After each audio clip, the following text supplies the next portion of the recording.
Last time, we ended up with Frieza and the heroes arriving on planet Namek, though Gine and the others sensed him coming, so they started to prepare for the arrival of the tyrant. After Frieza landed, he came up with a plan for how he was going to gather the Dragon Balls. So, this brings us up to where we left off, as after discussing the plan, he was going to head for the first village. Though, as he and the rest of the Frieza force head towards the village, Gine and Nail would also head towards where they sensed the evil keys. They wouldn't know if it was Frieza until they got there, as back when Gine potentially would have seen Frieza, she wasn't able to sense energy.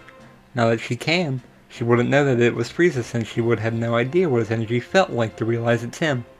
Regardless, she and Nail arrive at the village roughly the same time that Frieza and his men do. Frieza would be shocked to see that another Saiyan was still alive, and Gine would be shocked to see that this is Frieza. Though, something to mention here is that if Frieza scouted out planet Namek before coming here, he would have noticed the higher powers of Gine and Nail. We don't know if Frieza does scout out planets beforehand, but I personally think he does. I base this on how the Frieza force and the Saiyans knew the power levels on Earth weren't that high before going there. So, I assume they would know the same thing about planet Namek, though with Gine's and Nail's powers being over 3 million, Frieza might have thought this was a malfunction. Either way, he might have brought the Ginyu force with him to Namek as well, just in case. Regardless, Zarbon and Dodoria would check their scouters to see their power levels, and since they are suppressing their power levels, Dodoria would be cocky that he can take the two on. Though, once he starts to fight with them, he wouldn't stand a chance against just one of them, let alone both Gine and Nail. So, instead of letting this fight drag on, they would just blast Dodoria, reducing him to a pile of smoldering ash. Frieza would just think they got lucky and send Zarbon in to fight them next. Zarbon, of course, would be getting beaten down easily by the two heroes in Namek. Even when he transforms to try and take them on, he doesn't stand a chance, so he would be blasted to ashes just like Dodoria was.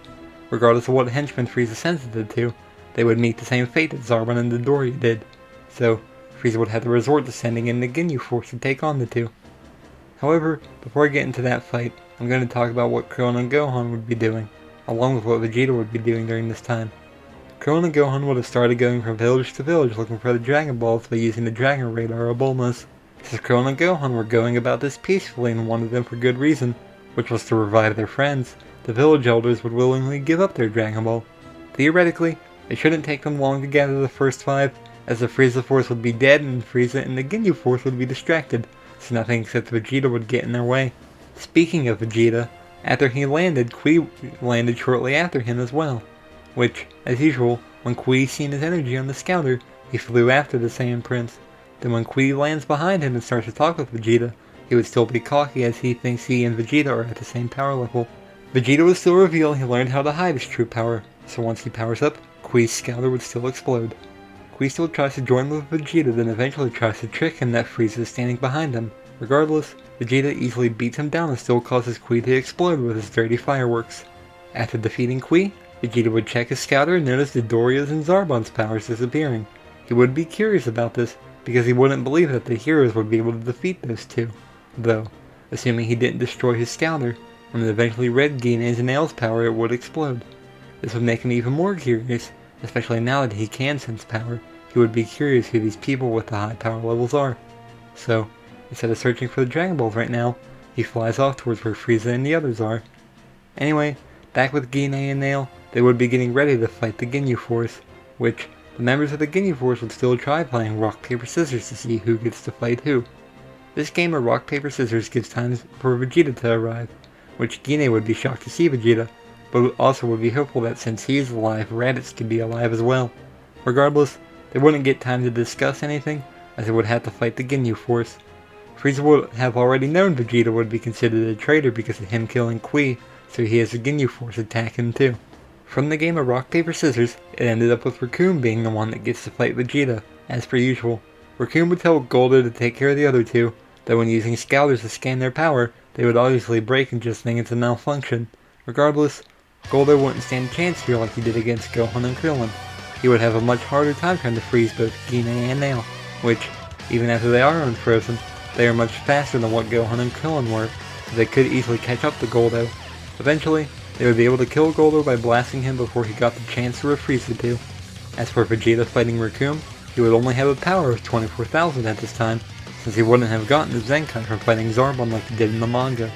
Anyway, As usual, Vegeta would seemingly be winning at first, though after the dust clears from his blast, Raccoon would still be standing there, relatively uninjured. After this, Raccoon would be easily beating down Vegeta, and when he tries to use the eraser gun to kill him, Gine and Nail would knock Vegeta out of the way. After that, Raccoon would want to fight these two, so he makes a deal with Jace and Birdo to fight in exchange for chocolate eclairs.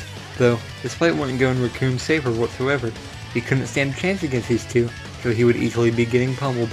After a little while of this, Nail and Gine would just blast him together, disintegrating him. This just leaves Jace and Birdo to fight the two, with Gine fighting Birdo and Nail fighting Jace. This fight would be quite easy for them, and it would end much the same way with them killing Jace and Birdo. Captain Ginyu would be shocked at this point that all his men were killed, so he would step in to take the two on, which the captain would be getting pummeled quite easily by the two defenders of Namek. Eventually, he would still resort to mortally injuring himself and using his body change technique, which would cause him to change bodies with Gine. Unlike Gohan and Krillin being reluctant to attack Ginyu when he was in Goku's body, I don't think Nail would be as reluctant. Anyway, Ginyu had a power level of about 23,000 in Goku's body, which had a power level of 90,000, so about 26% of Goku's full power. If it was the same for this situation, Ginyu would have a power level of about 920,000 when in Gine's body. This is still no match for Nail, so he would easily beat down Captain Ginyu in this form as well. When he eventually tries to change bodies with Nail, Gine would jump in the way and get her body back. From there, Nail would blast and kill Captain Ginyu before he got the chance to switch bodies again. Guru would have been sensing what was going on in the fight and would have realized that Gine's life force is slipping, so he most likely would have communicated telepathically with one of the Namekians that could heal people, probably Dende, and asked him to come to him. This is when he would have unlocked his potential and sent him to go and heal Gine. Anyway, back with Gine and Nail, the fight wouldn't have started yet, but Nail would lead Frieza away so they don't harm the village in the fight. Afterwards, Frieza would climb out of his little space pod. Even without the help of Gine, Nail's power far outclasses Frieza in his first form, so when the fight starts between Nail and the Galactic Tyrant, he would be getting beaten to a pulp. Though, when Frieza does eventually get a breath in, he would try to transform into his second form. At this point, this is when Dende would have arrived at where Gine is laying to heal her. Dende would probably be reluctant to, but when Gine asked him to heal Vegeta, he would. Gine would only ask as she would realize that they need all the help they can get, so the two Saiyans would have gotten a Zenkai boost from being healed, since they were both near death. Vegeta's power went from 30,000 to 250,000 after the fight with the Ginyu Force, so this time Vegeta's power would have gone from 24,000 to 200,000. As for Gine, I'm going to give her a smaller boost in power, since she's already much stronger than the other heroes. So, her power goes up to 4,800,000 instead of the 30 million it would have gone up to if I gave her the same boost as Vegeta. Unfortunately, for the heroes, Frieza would be able to transform into this form. The main reason for this is because Vegeta and Gine arriving back at the battlefield would serve as a distraction, which gives Frieza enough time to transform. So, when Frieza finishes transforming, he charges at the warriors again. Though, even in his second form, he wouldn't be a match against Gine and Nail. The only one out of the three he would be able to beat down would have been Vegeta. Regardless, Frieza would still eventually turn into his third form once Vegeta tries to goad him into it. Even with this boost of power, Frieza would still be getting dominated by the Namekian and Saiyan duo. He would be shocked to say the least that a filthy monkey would be able to push into using this much of his power, so he would still have to resort to transforming to his fourth and final form against the heroes. Also, something to mention is at this point, Gohan and Krillin would have gotten 5 of the other Dragon Balls, which, in going for the 6th, that would bring them closer where Gine, Nail, Vegeta, and Frieza are fighting. They wouldn't really have to worry about hiding their power levels, since the others are distracted with the fighting, they wouldn't be noticed. So, they get the 6th Dragon Ball and head off towards the final one, which is where the Grand Elder is. They likely would have run into Dende when getting this Dragon Ball, so Dende would have shown them the way to Guru's. Once there, Guru would have read their minds about why they are there and given them the 7th Dragon Ball. He also would have unlocked Gohan and Krillin's potential as well.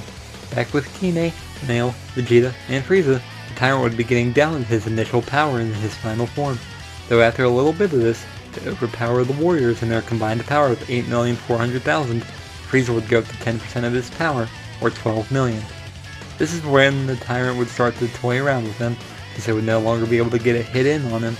Though, this toying with the heroes would only go on for a little bit until Frieza essentially got bored of it. So, he would start to pick them off one by one, starting with Vegeta of course, since he's the weakest. Frieza would also start with him since he would see it as finally being able to get rid of the prince once and for all, and then he wouldn't have to worry about him later. Though, where Frieza really messes up is when he kills Nail next. This would kind of have been like what Krillin's death was to Goku. Gine has been training with Nail for the longest since she escaped from Planet Vegeta, so they would have been like best friends to each other. Gine isn't normally one to get angry, as she's normally level-headed, but this would have pushed her over the edge. As her anger started to boil over, lightning would start to strike around her. The waters around them on Namek would start to get rougher, as her crown starts to crumble at her feet. As her hair starts to spike up and flash between black and yellow, Frieza would have been confused about what is going on. Though, once her transformation finishes and her hair becomes completely yellow and her eyes become a piercing blue, Frieza would have been worried if this was a Super Saiyan legend. Since his form multiplies her power by 50, Gine's power level would have shot up to 240 million, which is double Frieza's full power. So, when the fight between the two begins, Frieza would be easily getting dominated by Gine. Whatever hits and tricks Frieza tries to use against Gine basically leaves her unscathed, as her powers aren't as close as Frieza's and Goku's was. As she prepares to blast to kill Frieza, the Tyrant still resorts to using his Death Ball to destroy the planet, which, when it hits the planet, King Kai, who has been watching everything, would have said something about it being over. Frieza destroyed the planet. Back with Krillin and Gohan, something to mention is that in these circumstances, King Kai probably would have been communicating with them, and would have had Popo already gather the Earth Dragon Balls for when Piccolo, and by extension Kami, was revived. So, this is when the heroes would have Dende summoned Purunga. The first wish would obviously be to revive Piccolo so that Kami is revived too. Then they would have King Kai tell them to use the Earth Dragon Balls to wish back everyone killed by Frieza and his men on Namek to be brought back to life. So, this would bring back Nail, which he would be happy to see Gine beating up the Tyrant that is Frieza. Also, with Vegeta being back alive, he would have seen that Gine became the Super Saiyan legend. Though, right after they would use their second wish on the Namekian Dragon Balls to wish everyone besides Gine and Frieza to Earth. Originally, it would have just been besides Frieza, but Gine probably would have been listening in on Guru and told him to change the wish so that he remains as well. Their third wish would probably be to wish Goku in a ship back to Earth, so he doesn't arrive on a planet that is blowing up. Back on Namek, after Frieza finished throwing the Death Ball and starts taunting about there being 5 minutes left, he would have noticed the sky getting dark because of the dragon getting summoned, though he potentially would have brushed this off as being caused by him starting to destroy the planet. Anyway, he would resort to using his full power against Gine, which in all honesty wouldn't help the Galactic Tyrant at all. They aren't close in power like Frieza and Goku was, so Gine would be dominating in this fight. Frieza would still resort to trying to use the Death Saucer, but as usual he ends up being cut in half by his own attack. After this, when Frieza begs for help, even though Gine is much more peaceful, she wouldn't spare Frieza like Goku did. After all, this is the Tyrant that killed her husband Bardock and her best friend Nail. So, since Frieza is still weakened when Gine blasts him with all her power, he doesn't have enough energy to survive this like he did against Goku. From there, Gine would fly off, searching for a way to escape, which she would find one of the pods of the Ginyu Force and use it. Since it was programmed to go to Yardrat, that's where she'll go for now. Back on Earth, since the battle with Frieza ended much earlier than in the manga, Guru still has more time left alive. However, he would know his time is drawing near, so he would still make Mori the next Grand Elder of Namek. Afterwards, when the Namekian Dragon Balls are ready again, they wish Yamcha, Shatsu, and Tien Shinhan back to life. When they use them again after that, they only have one wish instead of 3, which is to send all Namekians, except Piccolo and Kami, to the planet that King Kai found for them, which is now called New Namek.